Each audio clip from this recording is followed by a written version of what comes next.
Saint François de Sales, 20e entretien, prédication de notre bienheureux Père pour le jour de Saint Joseph. Le juste est semblable à la palme, ainsi que la Sainte Église nous fait chanter en chaque fête des saints confesseurs. Mais connu, le palmier a une très grande variété de propriétés particulières, étant le prince et le roi des arbres, tant pour la beauté que pour la bonté de son fruit. De même, il y a une très grande variété de justice. Bien que tous les justes soient justes, néanmoins, il y a une très grande disproportion entre les actes particuliers de leur justice. Ainsi que représente la robe de Joseph, laquelle, étant longue jusqu'au talon, était brodée d'une belle variété de fleurs. Chaque juste a la robe de la justice qui lui bat jusqu'au talon, c'est-à-dire toutes les facultés et les puissances de l'âme sont couvertes de justice, et l'intérieur et l'extérieur ne représentent que la justice même, étant justes en tous leurs mouvements et actions, tant intérieurs qu'extérieurs. Pourtant, s'il faut-il confesser que chaque robe est brodée de diverses belles variétés de fleurs, dont l'inégalité ne les rend pas moins agréables ni moins recommandables.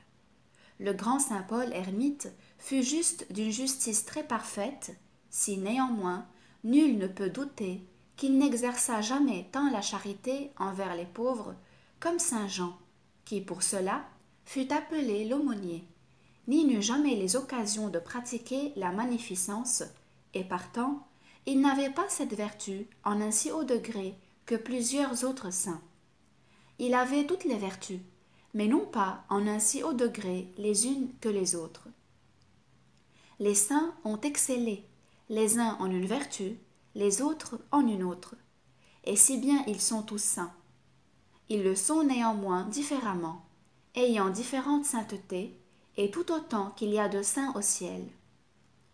Cela étant donc ainsi, pour m'introduire en mon sujet, je remarque trois propriétés particulières en la palme, entre tous les autres arbres, qui sont en grand nombre, lesquelles propriétés conviennent mieux aux saints dont nous célébrons la fête, qui est, ainsi que nous fait dire la Sainte Église, semblable à la palme. Il n'est pas seulement patriarche, mais le paranymphe de tous les patriarches. Il n'est pas simplement confesseur, mais plus que confesseur, car en cette qualité sont comprises les dignités des évêques, la générosité des martyrs et de tous les autres saints. C'est donc à juste raison qu'il est comparé à la palme, qui est le roi des arbres, et lequel a la propriété de la virginité, de l'humilité et de la constance et vaillance. Trois vertus desquelles le glorieux Saint Joseph a grandement excellé. Si on osait faire des comparaisons, il y en aurait qui maintiendraient qu'il a surpassé tous les autres saints en ces trois vertus. La palme est composée de deux sexes. Elle a le mâle et la femelle. Le palmier, qui est le mâle, ne porte pas de fruits, et néanmoins, il n'est pas infructueux, car la palme femelle ne porterait point de fruits sans lui, de sorte que, si la palme femelle n'est plantée auprès du palmier mâle, et qu'elle ne soit regardée de lui, elle demeure infructueuse, et ne porte point de dattes. Si au contraire, elle est regardée du palmier mâle, et est plantée à son aspect, elle porte quantité de fruits. Elle produit, mais elle produit virginalement, car elle n'est nullement touchée du palmier mâle. Si bien elle en est regardée, il ne se fait nulle conjonction entre eux, si qu'elle produit son fruit à l'ombre et à l'aspect de son palmier mâle, mais c'est tout purement et virginalement. Le palmier ne contribue nullement de sa substance pour sa production. Néanmoins, nul ne peut dire qu'il n'ait grande part au fruit de la palme femelle, puisque sans lui, elle n'en porterait point et demeurait stérile. Dieu ayant déterminé de toute éternité, en sa divine providence, qu'une vierge concevrait un fils qui serait Dieu et homme tout ensemble, voulut que cette vierge fût mariée. Mais, ô Dieu, pour quelle raison, disent les saints docteurs, ordonna-t-il deux choses si différentes, être vierge et mariée ensemble? La plupart des pères disent que ce fut pour empêcher que Notre-Dame ne fût calomniée des Juifs, lesquels, indubitalement, ne l'eussent point voulu exempter de calomnie et d'opprobre, et se fussent rendus examinateurs de sa pureté, et que, pour conserver cette pureté et virginité, il fut besoin que la divine providence la commit à la charge et à la garde d'un homme qui fut vierge, et que cette vierge enfanta ce doux fruit de vie sous l'ombre d'un saint mariage. Saint Joseph fut donc comme un palmier, lequel, ne portant point de fruits, n'est toutefois infructueux, mais a beaucoup de part au fruit de la palme femelle. Non que saint Joseph eût contribué aucune chose pour cette sainte et glorieuse production, sinon la seule ombre du mariage, qui empêchait la Sainte Vierge de toute calomnie que sa grossesse lui eût pu causer. Et si bien il ne contribua rien du sien à cette sainte grossesse, il eut néanmoins une grande part à ce fruit très saint de son épouse sacrée, car elle lui appartenait et était plantée tout auprès de lui, comme une glorieuse palme auprès de son bien-aimé palmier, laquelle, selon l'ordre de la divine providence, ne pouvait et devait produire sinon sous son ombre et à son aspect, je veux dire sous l'ombre d'un saint mariage qui n'était point selon l'ordinaire, tant pour la communication des biens extérieurs comme pour l'union et conjonction des biens intérieurs qui étaient entre Notre-Dame et le glorieux Saint Joseph. Notre-Dame recevait du glorieux Saint Joseph beaucoup de soulagement et de service, et lui participait à tous les biens spirituels de sa chère épouse, lesquels faisaient qu'il allait croissant merveilleusement en perfection, et ce par la communication continuelle qu'il avait avec elle, qui possédait toutes les vertus en un si haut degré que nulle créature n'y saurait parvenir. Néanmoins, saint Joseph était celui qui en approchait davantage.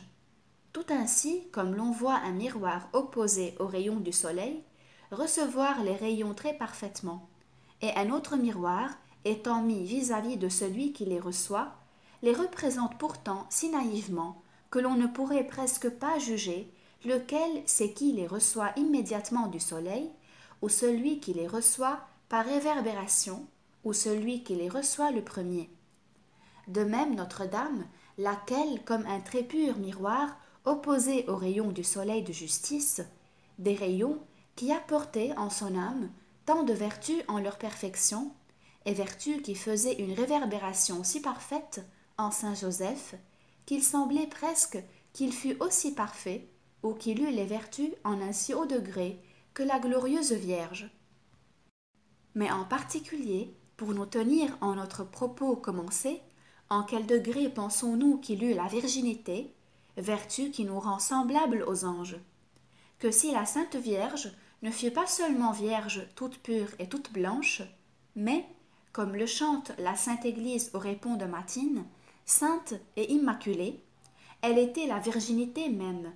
Combien pensons-nous que celui qui fut commis de la part du Père éternel pour gardien de sa virginité, ou pour mieux dire, pour compagnon, puisqu'elle n'avait pas besoin d'être gardée d'autre que d'elle-même, combien, dis-je, devait-il être grand en cette vertu? Ils avaient fait vœu tous deux de garder virginité tout le temps de leur vie. Et voilà que Dieu veut qu'ils soient unis par un saint lien de mariage, non pas pour les faire dédire ni se repentir de leurs vœux, mais pour le reconfirmer et se fortifier l'un l'autre à persévérer en leur sainte entreprise. C'est pourquoi ils le firent encore de vivre virginalement par ensemble tout le reste de leur vie. L'époux, au Cantique des Cantiques, use de termes admirables pour décrire la pudeur, la chasteté et la candeur très innocente de ses divins amours avec sa chère épouse bien-aimée. Il dit donc ainsi: notre sœur est petite fille, elle est petite, elle n'a point de mamelles. Que lui ferons-nous au jour qu'il lui faudra parler? Que si c'est une tour, faisons-lui des boulevards d'argent. Et si c'est une porte, il nous faut la renforcer et doubler d'ais de cèdre ou de quelque bois incorruptible. Voyez comment le divin époux parle de la pureté de la très sainte Vierge Marie. Notre sœur est petite, elle n'a point de mamelles, c'est-à-dire elle ne pense pas au mariage. L'on dit communément, une telle fille se fait grande, elle est toute prête à marier. Mais Notre-Dame, ainsi que l'assure son céleste époux, ne pense point au mariage, car elle n'a ni soin ni sein pour cela. Que lui ferons-nous au jour qu'il lui faudra parler? Le divin époux ne lui parle-t-il pas toujours quand il lui plaît?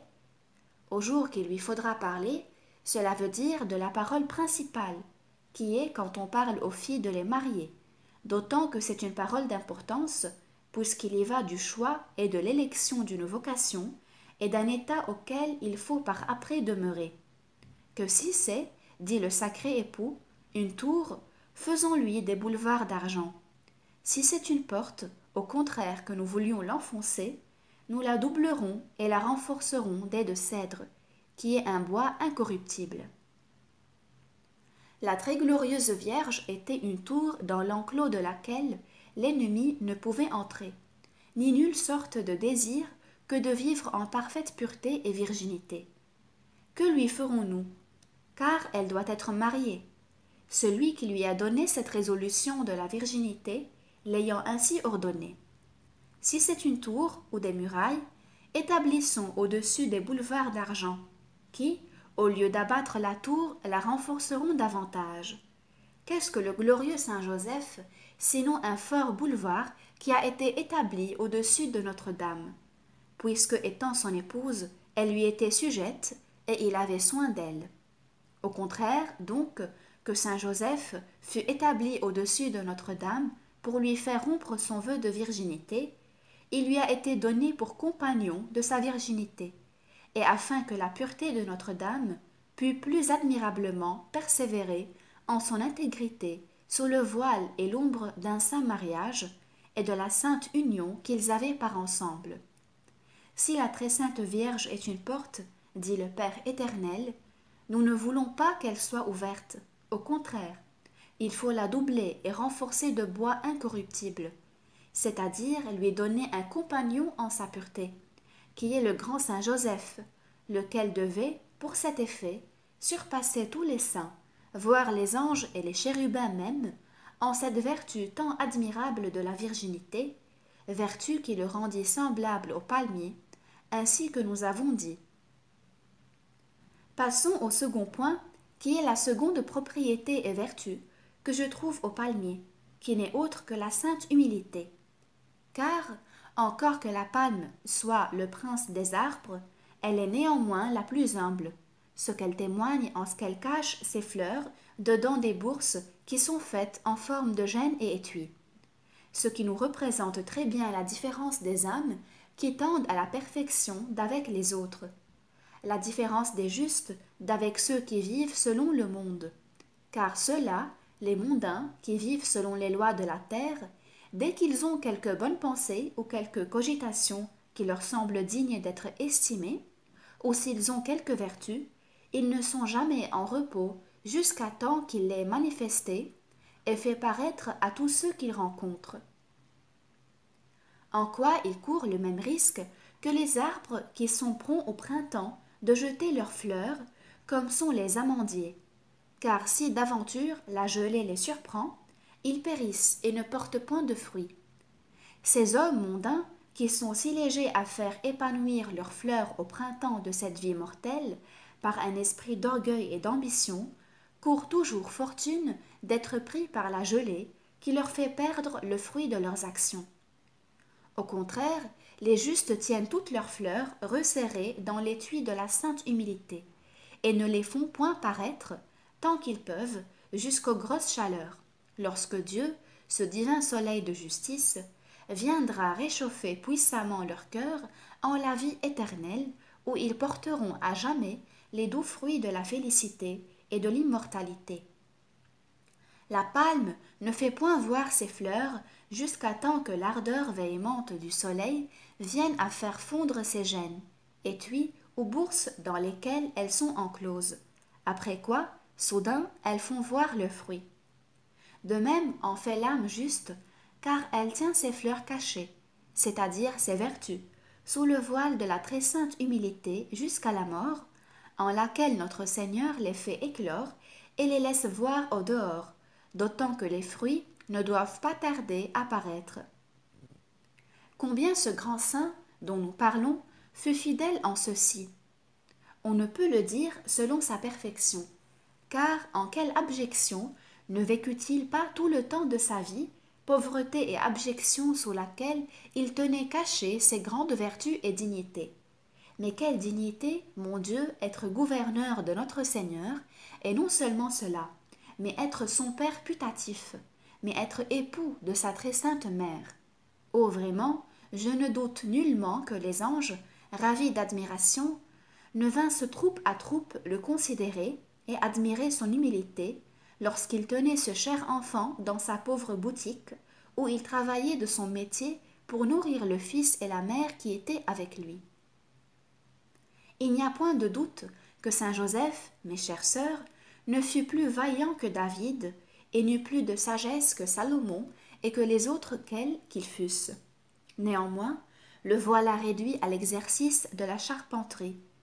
Qui eût pu juger cela, s'il n'eût été éclairé de la lumière céleste, tant il tenait resserrés tous les dons dont Dieu l'avait gratifié. Mais quelle sagesse n'avait-il pas, puisque Dieu lui donna la charge de son fils très cher et qu'il fut choisi pour être son gouverneur.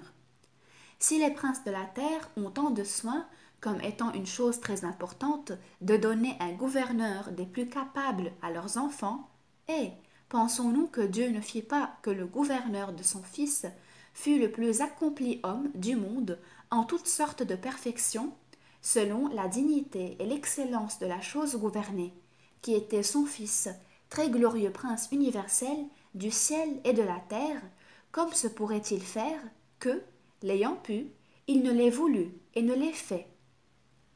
Il n'y a donc nul doute que saint Joseph n'ait été doué de toutes les grâces et de tous les dons que méritait la charge que le Père éternel lui voulait donner, du mystère de l'incarnation de notre Seigneur et de la conduite de sa famille qui n'était composée que de trois, qui nous représente la très sainte et adorable Trinité. Non qu'il y ait de la comparaison, sinon en ce qui regarde notre Seigneur, qui est une personne de la très sainte et glorieuse Trinité. Car quant aux autres, ce sont des créatures. Mais pourtant, nous pouvons dire que c'est la Trinité en terre, comme la très sainte Trinité est au ciel. Marie, Jésus et Joseph, Joseph, Jésus et Marie. Trinité merveilleusement recommandable et digne d'être honorée. Vous entendez donc combien la dignité de saint Joseph était relevée, et combien il était rempli de toutes sortes de vertus. Néanmoins, vous vous souviendrez d'ailleurs combien il était rabaissé et humilié, plus qu'il ne se peut dire ni imaginer.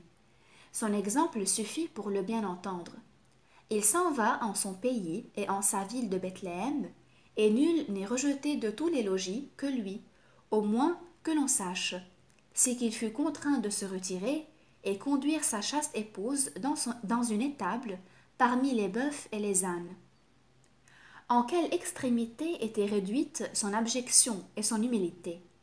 Son humilité fut la cause qu'il voulut quitter Notre-Dame quand il la vit enceinte, car saint Bernard dit qu'il fit ce discours en soi-même.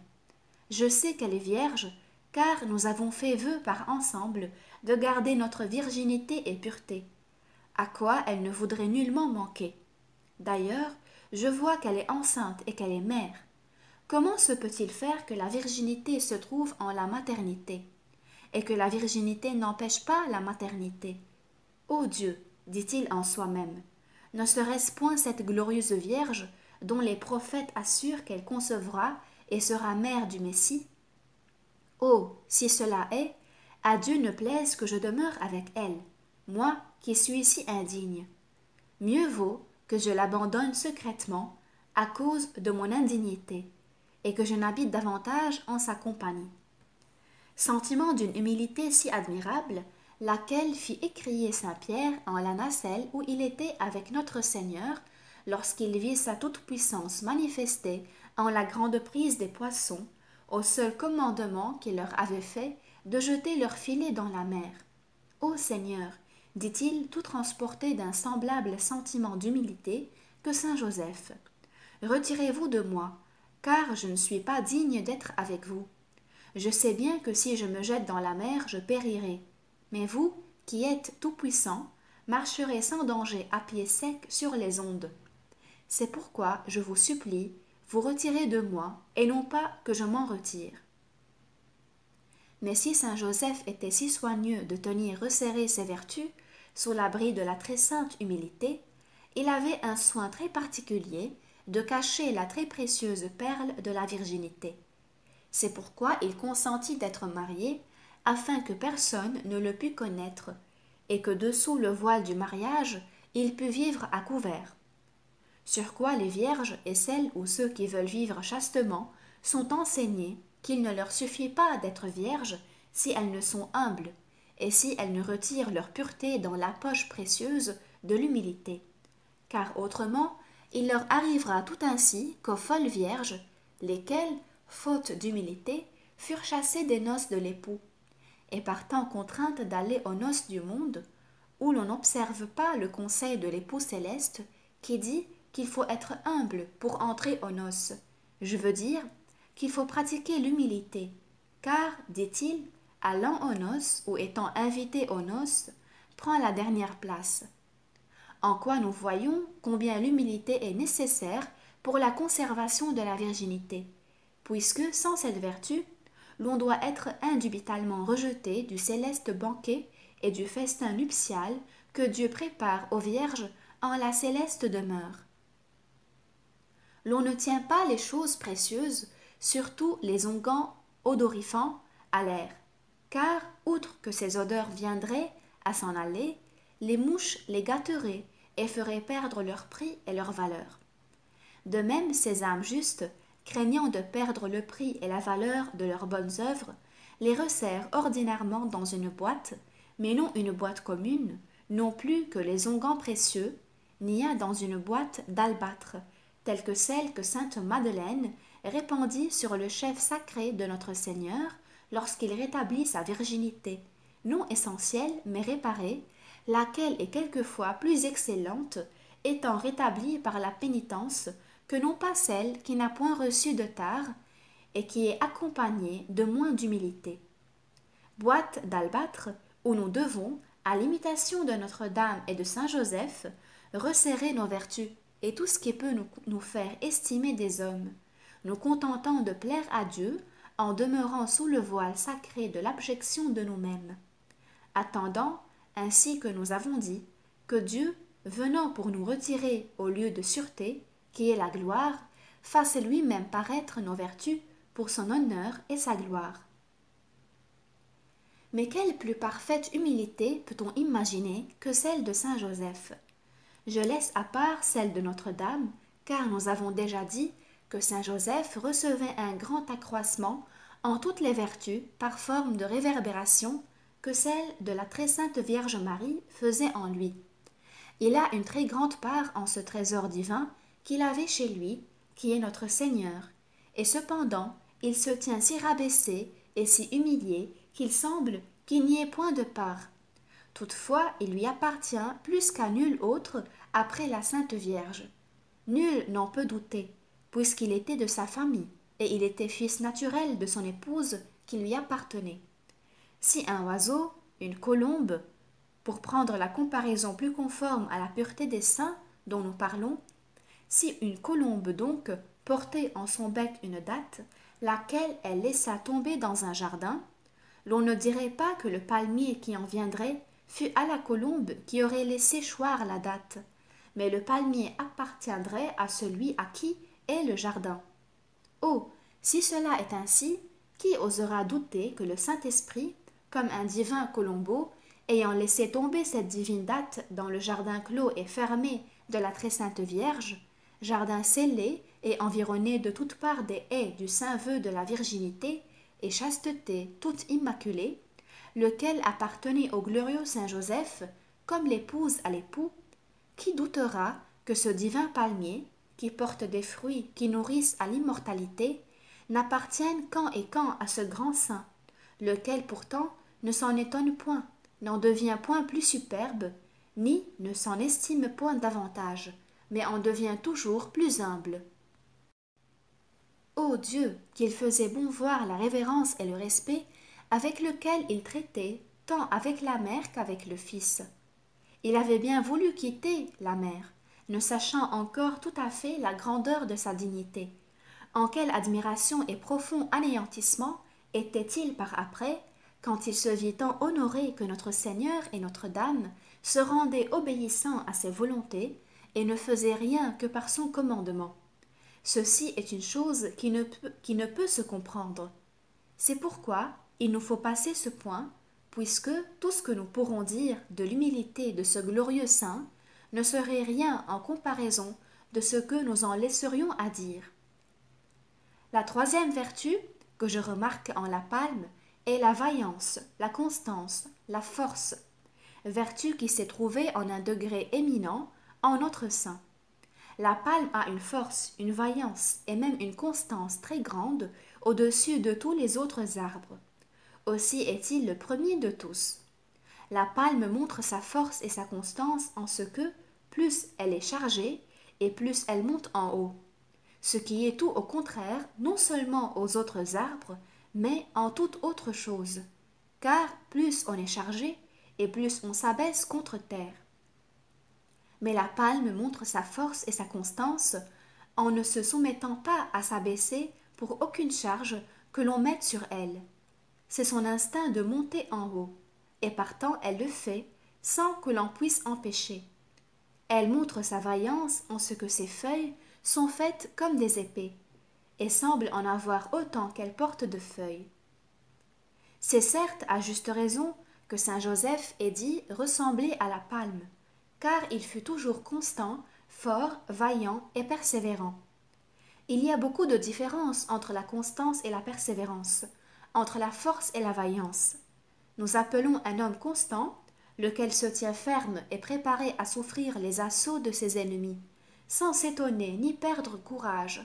Mais la persévérance regarde principalement un certain ennui intérieur qui nous arrive en la longueur de nos peines, qui est un ennui aussi puissant que l'on en puisse rencontrer.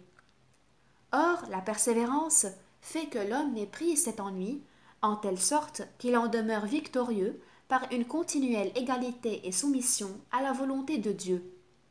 La force est ce qui fait que l'homme résiste puissamment aux attaques de ses ennemis. Mais la vaillance est une vertu qui fait que l'on ne se tient pas seulement prêt pour combattre et résister quand l'occasion s'en présente, mais elle fait que l'on attaque l'ennemi à l'heure même qu'il y pense le moins, qu'il ne dit mot. Notre glorieux saint fut doué de toutes ces vertus, et il les exerça merveilleusement bien. Pour ce qui est de la constance, ne la montre-t-il pas avoir lorsque, voyant Notre-Dame enceinte, il ne savait point comme cela se pouvait faire. Mon Dieu, quelle détresse, quelle tranchée, quelle confusion d'esprit n'avait-il pas? Et néanmoins, voyez sa constance. Il ne se plaint point, il n'en est pas plus rude, ni plus mal gracieux envers son épouse. Il ne la maltraite point pour cela, demeurant aussi doux et aussi respectueux en son endroit qu'il saulait être. Mais quelle vaillance et quelle force ne témoigne-t-il pas avoir en la victoire qu'il remporta sur les deux plus grands ennemis de l'homme, qui sont le diable et le monde, et cela par la pratique d'une parfaite humilité, comme nous avons remarqué, en tout le cours de sa vie.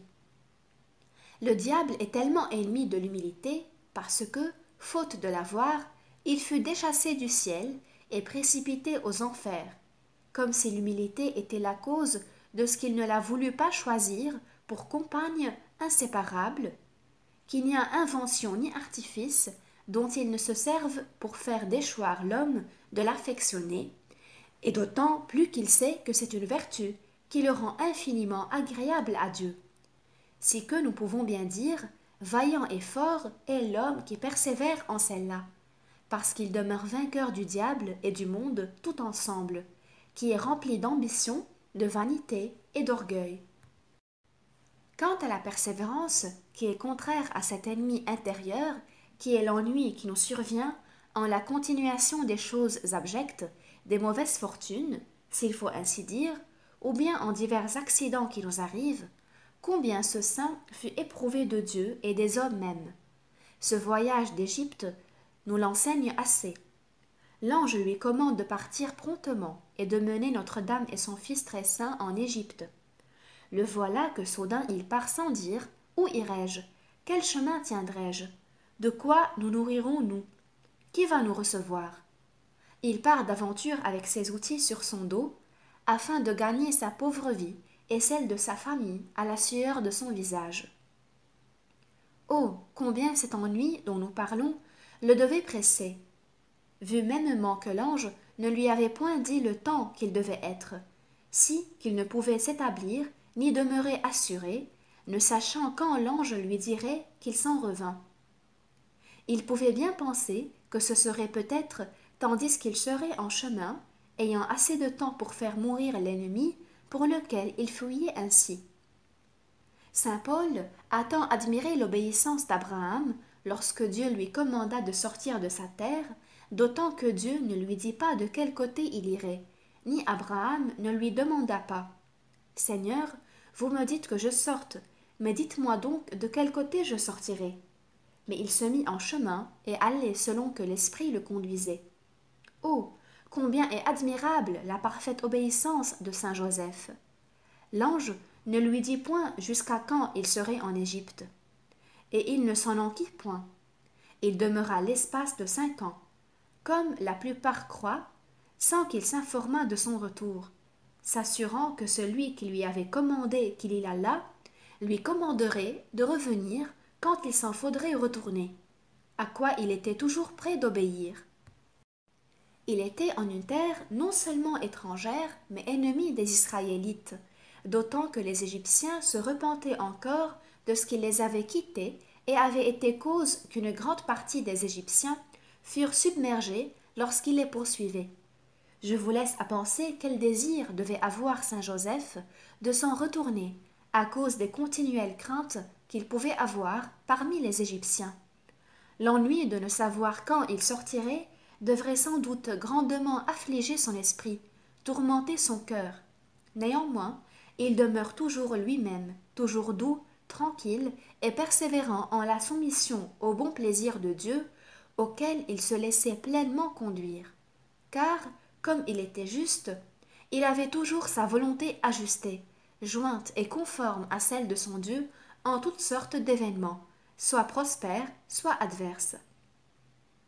Que saint Joseph n'ait toujours été parfaitement soumis à la volonté de Dieu, nul n'en doit douter. Car, ne voyez-vous pas comme l'ange le tourne à toute main? Il lui dit qu'il faut aller en Égypte. Il y va. Il commande qu'il revienne, il s'en revient. Dieu veut qu'il soit toujours pauvre, qui est une des plus puissantes épreuves que l'on puisse nous faire. Et il s'y soumet amoureusement, et non pas pour un temps, car il fut pauvre toute sa vie. Mais de quelle pauvreté? D'une pauvreté rejetée, méprisée et nécessiteuse. La pauvreté volontaire, dont les religieux font profession, est fort aimable, d'autant qu'elle n'empêche pas qu'ils ne reçoivent et prennent les choses qui leur sont nécessaires, car elle leur défend et les prive seulement des superfluités. Mais la pauvreté de saint Joseph, de notre Seigneur et de Notre-Dame, n'était pas telle, car si bien elle n'était pas volontaire, elle ne laissait pas pourtant d'être abjecte, rejetée et fort nécessiteuse, quoique grandement chérie et aimée d'eux, car chacun tenait ce grand saint comme un pauvre charpentier, lequel, sans doute, ne pouvait pas tant faire qu'il ne leur manquât plusieurs choses nécessaires.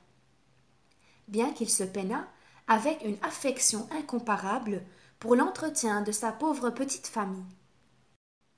Après quoi il se soumettait très humblement à la volonté de Dieu en la continuation de sa pauvreté et de son abjection, sans se laisser aucunement vaincre ni terrasser par l'ennui intérieur qui, sans doute, lui faisait maintes attaques, mais il demeurait toujours constant et joyeux en sa soumission, laquelle, comme toutes ses autres vertus, allait toujours croissant et se perfectionnant, ainsi que Notre-Dame, qui gagnait tous les jours un surcroît de vertu et de perfection qu'elle prenait en son Fils très saint, lequel ne pouvait croître en aucune chose, d'autant qu'il fut dès l'instant de sa conception tel qu'il est et sera éternellement. Cela faisait que cette sainte famille allait toujours croissant et avançant en perfection, Notre-Dame tirant sa perfection de sa divine bonté, et saint Joseph la recevant par l'entremise de Notre-Dame. Que reste-t-il à dire maintenant, sinon que nous ne devons nullement douter que ce glorieux saint Joseph n'ait beaucoup de crédit dans le ciel auprès de celui qui l'a tant favorisé, que de l'y élever encore et en âme, ce qui y est d'autant plus probable que nous n'avons nulle relique sabbat en terre. Et il me semble que nul ne peut douter de cette vérité, car, comme eût pu refuser cette grâce à saint Joseph, celui qui lui avait été si obéissant tout le temps de sa vie. Sans doute que notre Seigneur, descendant au limbe, fut interpellé par saint Joseph en cette sorte. Monseigneur, ressouvenez-vous, s'il vous plaît, que quand vous vîntes du ciel en terre, je vous reçus en ma maison, en ma famille, et que dès que vous fûtes né, je vous reçus entre mes bras. Maintenant, prenez-moi sur les vôtres. Et comme j'ai eu le soin de vous nourrir et conduire durant votre vie mortelle, prenez soin de moi et de me conduire en la vie immortelle. S'il est vrai que nous devons croire qu'en vertu du Saint-Sacrement, nos corps ressusciteront au jour du jugement, quand pourrions-nous douter que notre Seigneur ne fit monter qu'en et lui, en corps et en âme, le glorieux saint Joseph, qui avait eu l'honneur et la grâce de porter si souvent entre ses bras notre Seigneur. Oh, combien de baisers lui donna-t-il fort tendrement de sa bénite bouche pour récompenser en quelque façon son travail. Saint Joseph donc est au ciel en corps et en âme. C'est sans doute. Ah, combien serions-nous heureux si nous pouvions mériter d'avoir part en ces saintes intercessions, car rien ne lui sera refusé, ni de Notre-Dame, ni de son Fils glorieux. Il nous obtiendra, si nous avons confiance en lui, un grand accroissement en toutes sortes de vertus, mais spécialement en celles que nous avons trouvées qu'il avait en plus haut degré que toutes les autres, qui sont la grande pureté de corps et d'esprit, la très aimable vertu d'humilité et la constance, vaillance et persévérance, qui nous rendront victorieux en cette vie de nos ennemis, et nous feront mériter la grâce d'aller jouir en la vie éternelle des récompenses qui sont préparées à ceux qui imiteront l'exemple que saint Joseph leur a donné, étant en cette vie. Une récompense qui ne sera rien moins que la félicité éternelle, en laquelle nous jouirons de la claire vision du Père, du Fils et du Saint-Esprit.